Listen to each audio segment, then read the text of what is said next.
नमस्कार दोस्तों, तो कैसे हैं आप लोग। तो इस वीडियो में हम देखेंगे कि what is multiverse optimization technique या फिर जिसको एमवीओबी कहते हैं। So this is a part of the path optimization technique. ठीक है, so we will see what it is. So it is a population based and a metaheuristic algorithm based on the concept of multiverse theory. इसका क्या मतलब है? इसका मतलब मैं पहले आपको समझा चुका हूं कि मेटा-ह्यूरिस्टिक एल्गोरिथम क्या होते हैं। मेटा-ह्यूरिस्टिक एल्गोरिथम वो होते हैं जिसके अंदर भी try to find a solution but that solution may not always be optimal. क्या मतलब है? इसका मतलब ये है कि हम सॉल्यूशन फाइंड आउट करने की कोशिश करते हैं। We will always try to look for a solution but it is not compulsory कि हमारे को जो सॉल्यूशन मिला हो वो ऑप्टिमल हो। That is what a metaheuristic algorithm और अ मेटा-ह्यूरिस्टिक अप्रोच इज। ठीक है, now it is based on the concept of multiverse theory. अब भाई मल्टीवर्स थ्योरी क्या होती है वही तो देख रहे हैं यहाँ पे। ठीक है, तो अब देखते हैं कि भाई तीन फंडामेंटल कंसेप्ट क्या है हमारे मल्टीवर्स थ्योरी के। So the three fundamental concepts of multiverse theory are white holes, black holes and wormholes।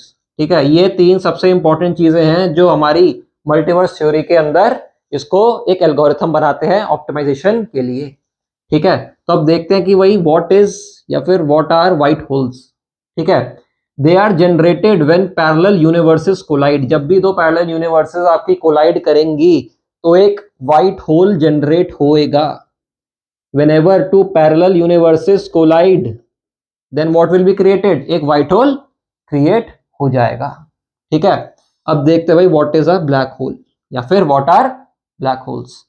Black holes के पास एक ऐसी ग्रेविटेशनल पुल होता है जिससे वो आसपास की सारी चीजों को अट्रैक्ट करते हैं। मतलब they have tremendously strong gravitational pull. They attract everything including light beams. मतलब जो उनका ग्रेविटेशनल पुल होता है वो इतना स्ट्रांग होता है कि जो लाइट बीम्स होती है, मतलब की मीनिंग है रे ऑफ लाइट, उसको भी ये अब्सॉर्ब कर लेता है। मतलब उसको भी अपने अंदर अट्रैक्ट कर लेता है। That is why black holes are said to have very strong gravitational pull. ठीक है, अब देखते हैं भाई what are worm holes. They link various sections of the universe and items may move instantly between only two corners of a universe और even from one universe to another via these tunnels. अब students बोलते हैं sir इतना सारा लिख दिया है, English में समझ तो कुछ आ नहीं रहा है। स्टेप बाय स्टेप देखते हैं। इसमें क्या लिखा है? They link various sections of the universe. क्या मतलब है इसका? इसका मतलब ये है कि एक यूनिवर्स के अंदर, मान लो ये यूनिवर्स है, so they will be connecting it from one corner या फिर from one edge to the other edge. ठीक है, तो ये एक तो चीज ये लिखी है कि wormholes link various sections of the universe, मतलब कि एक सेक्शन के अंदर ही। और चीज क्या लिखी है? Items may move instantly between on any two corners of a universe और even from one universe to another via these tunnels. इसका मतलब ये है कि मान लो कि कोई आइटम है, item A. Item A can move within any section और any part of a single universe और it may even move from one universe to another. मतलब कि या तो ये अपना अंदर ही एक यूनिवर्स में घूमता रहेगा या फिर ये दूसरी यूनिवर्स में भी ट्रैवल कर सकता है with the help of what? With the help of worm holes. ये जो टनल्स होते हैं, वर्म होल टनल्स होते हैं, ये हेल्प करते हैं ऑब्जेक्ट को to move from one universe to another या फिर within any two corners of a single universe. ठीक है, तो ये तो बात हो गई कि सबसे इंपॉर्टेंट थ्री फंडामेंटल कंसेप्ट क्या है हमारे मल्टीवर्स थ्योरी के। अब हम देखेंगे कि what are the rules of multiverse optimization. MBO क्या मतलब है? Multiverse optimization technique. ठीक है, तो अब देखते हैं भाई इसका पहला रूल क्या है। पहला रूल ये लिखा है कि probability, this is probability, probability of having a white hole increases. इसका मतलब है increases as the arrow is pointing upwards, उसका मतलब है increases as the inflation rate increases. मतलब कि जैसे ही हमारा इन्फ्लेशन रेट इंक्रीज करेगा, प्रोबेबिलिटी हमारे व्हाइट होल होने की या फिर व्हाइट होल जनरेट होने की बढ़ेगी। अब बच्चे बोलते हैं सर इन्फ्लेशन रेट क्या है? Inflation rate is nothing but the fitness factor that we will be using in this algorithm. एक फिटनेस फैक्टर जो इस एल्गोरिथम के अंदर यूज किया जाता है, जिसके बेसिस पे डिटरमिन करी जाती है कि ये पाथ सही है कि नहीं है, उसको कहते हैं इन्फ्लेशन रेट। ठीक है, तो जैसे ही हम आपका इन्फ्लेशन रेट बढ़ेगा, so a probability of having a white hole will also increase. ठीक है, अब देखते हैं भाई सेकंड रूल क्या है इसका। सेकंड रूल आपका ये है कि probability of having a black hole decreases as the inflation rate increases. मतलब कि इसका उल्टा, मतलब अगर हमारा इन्फ्लेशन रेट बढ़ रहा है तो हमारा ब्लैक होल डिक्रीज होगा। Probability of having a black whole will decrease, मतलब कि हमारा फिटनेस फैक्टर अगर इंप्रूव कर रहा है तो हमारा ब्लैक होल होने की प्रोबेबिलिटी कम हो जाएगी, it will decrease. So now let us look at the third rule. Third rule क्या है? थर्ड रूल ये है कि universes with higher inflation rate tend to send objects through the white holes, मतलब कि जिस यूनिवर्स की इन्फ्लेशन रेट ज्यादा होती है, इन्फ्लेशन रेट का क्या मतलब, फिटनेस फैक्टर आपका ज्यादा होता है, उसका मतलब ये है कि they tend to send objects through the white hole, मतलब फिर वो व्हाइट होल के थ्रू आपके ऑब्जेक्ट्स को सेंड करेंगे। ठीक है, इतनी बात तो ये हो गई। अब देखते हैं इसका फोर्थ रूल क्या है। फोर्थ रूल ये है कि universes with lower inflation rate, मतलब कि जिन यूनिवर्सेस का इन्फ्लेशन रेट कम है, मतलब कि डिक्रीज्ड है या फिर कम है fitness factor, they tend to send the objects through the black hole, मतलब कि जिसका इन्फ्लेशन रेट या फिटनेस फैक्टर कम होगा, लोअर वैल्यू होगी, वो ऑब्जेक्ट्स को सेंड करेंगे through the help of black holes. ठीक है, और अगर इन्फ्लेशन रेट ज्यादा होगा तो कहां सेंड करेंगे? Through white holes. ठीक है, अब देखते हैं भाई इसका लास्ट रूल क्या है। That is the fifth rule. Regardless of the inflation rate, objects in all universes may experience random movements towards the best universe via wormholes। भाई ये क्या लिख दिया? स्टूडेंट्स बोलते हैं सर समझ ही नहीं आ रहा। समझ आएगा भी, समझाते हैं, स्टेप बाय स्टेप समझते हैं इसको। इसमें लिखा है regardless of the inflation rate, इसका क्या मतलब है? इसका मतलब ये है कि कोई भी इन्फ्लेशन रेट हो फर्क नहीं पड़ता, मतलब कि कुछ भी हो, या बढ़ रहा हो या घट रहा हो, उससे हम नहीं देख रहे हैं इस समय। इसके कह रहा है कि regardless of the inflation rate, objects in all universes may experience random movements towards the best universe. इसका मतलब ये है कि कुछ भी इन्फ्लेशन रेट हो, मान लो यहाँ पे कोई ऑब्जेक्ट है ए एक यूनिवर्स में, so it will experience random movement towards what? Towards the best universe, मतलब कि जो भी इसके आसपास का बेस्ट यूनिवर्स होगा उसकी तरफ ये इसकी रैंडम मूवमेंट या फिर अट्रैक्ट हो सकता है। किसके through? Through worm holes. Through worm holes, मतलब कि हमारी वर्म होल के थ्रू पास होने से ऑब्जेक्ट को उसके इन्फ्लेशन रेट पे फर्क नहीं पड़ता। हमारा इन्फ्लेशन रेट कुछ भी हो, हमारा ऑब्जेक्ट एक्सपीरियंस करेगा movement towards the best universe. किसके थ्रू?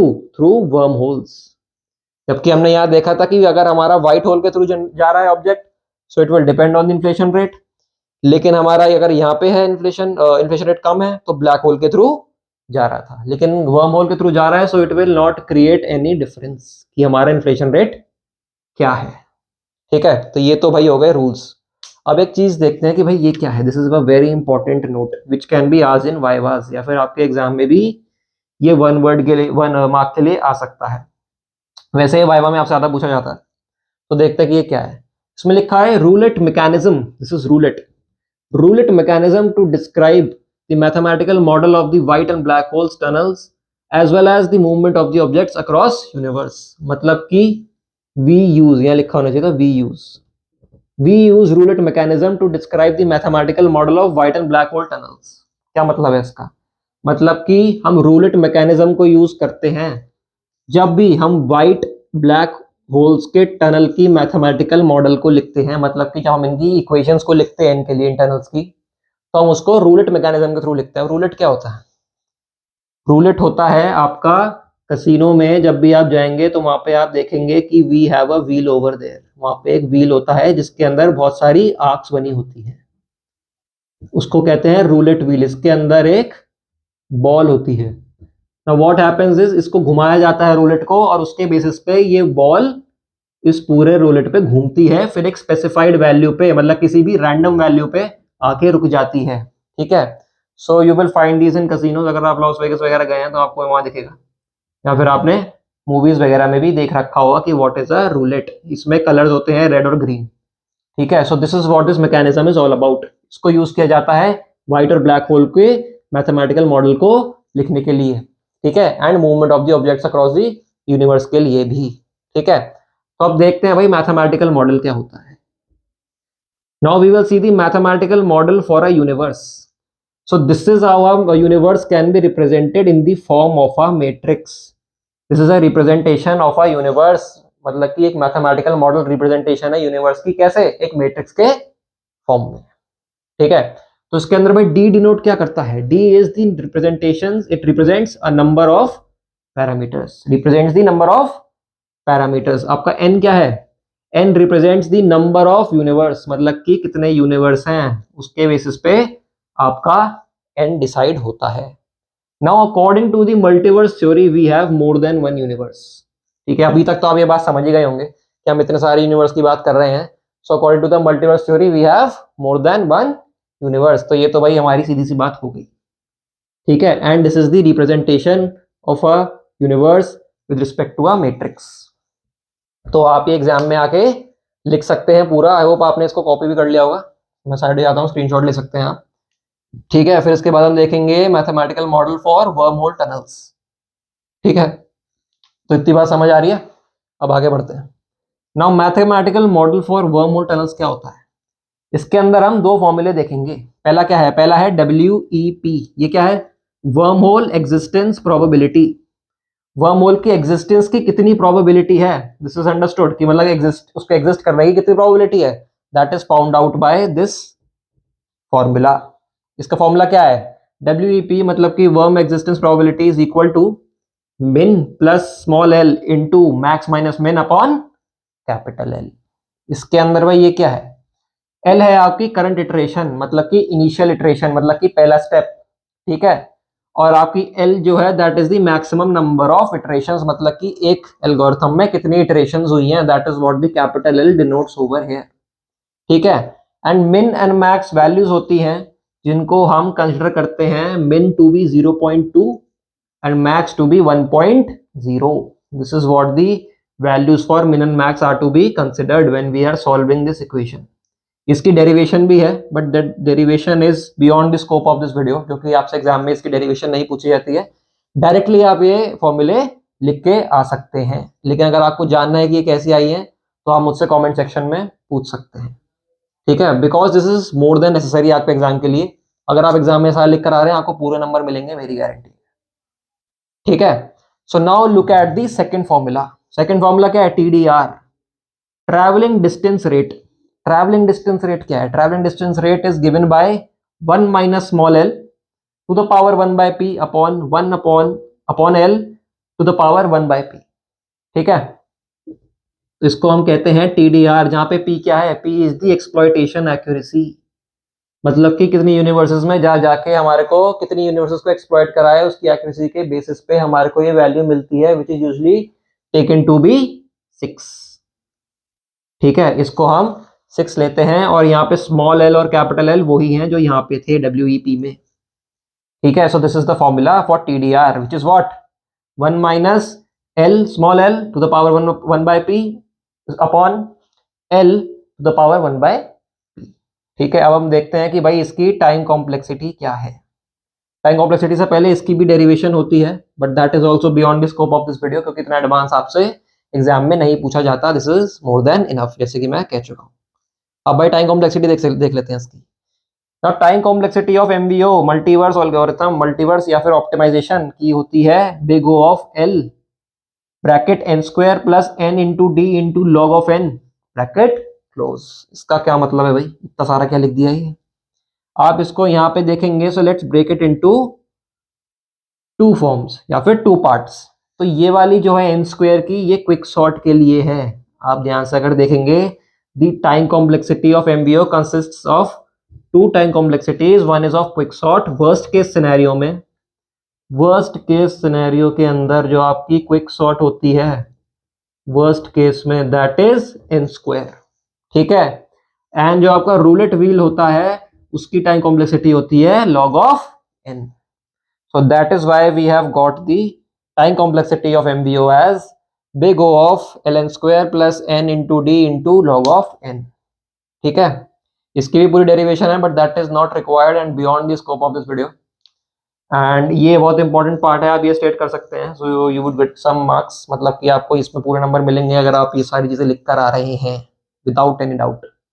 ठीक है, ये मेरी गारंटी है। सो गाइस, अगर आपको वीडियो पसंद आई है तो सब्सक्राइब करिए चैनल को, सब्सक्रिप्शन बहुत जरूरी है भाई।